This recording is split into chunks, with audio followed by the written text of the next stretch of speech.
ஆக்சுவலா இது வந்து கொஞ்சம் அன்கம்ஃபர்டபுளா தான் இருக்கும். ஏன்னா, மாடர்ன் ஸ்போர்ட்ல வந்து ஒரு ட்ரூத் இருக்கு. குட் கோச்சிங் வந்து ரொம்ப முக்கியம். கெரியர் வந்து லாங் டெர்ம் சஸ்டெயின் ஆகணும் அப்டின்னா, பிசியோதெரபிஸ்ட் ரோல் வந்து அத விட ரொம்ப முக்கியம். இதுக்கான ரீசன் என்ன அப்டின்னா, கோச் வந்து ஸ்கில்ல வந்து டெவலப் பண்ணுவாங்க. பிசியோதெரபிஸ்ட் வந்து அந்த ஸ்கில்லுக்கான பாடிய புரொடெக்ட் பண்ணுவாங்க. ஏன்னா, அந்த பாடி வந்து டேமேஜ் ஆனா, அந்த ஸ்கில்ல வந்து நம்மளால யூஸ் பண்ண முடியாது. இன்னைக்கு ஸ்போர்ட்ல வந்து பிக்கெஸ்ட் ரிஸ்க் வந்து காம்படிஷன்.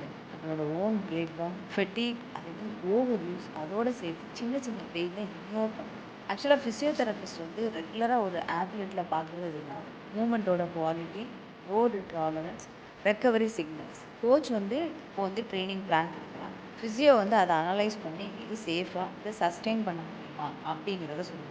ஆக்சுவலாக இன்டர்நேஷ்னல் டீம்ஸில் வந்து கோச், ஃபிசியோ 2 பேருமே ஒரே இம்பார்ட்டன்ஸில் இருப்பாங்க.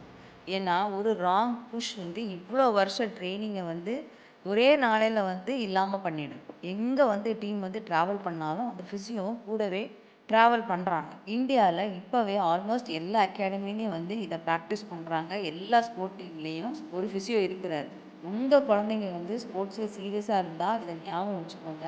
ஷார்ட் டேர்ம் பர்ஃபார்மன்ஸ் வந்து கோச் கொடுப்பாங்க. லாங் டேர்மாக வந்து கெரியரை வந்து ஃபிசியோ வந்து ப்ரொடெக்ட் பண்ணுவாங்க. ஏன்னா கிரேட் ஆத்லெட்ஸ் வந்து கோச்னால ஷைன் பண்ணுவாங்க. ஆனால் ஃபிசியோனால மட்டும்தான் அவங்க லாங் லாஸ்டிங்காக பர்ஃபார்ம் பண்ணுவாங்க.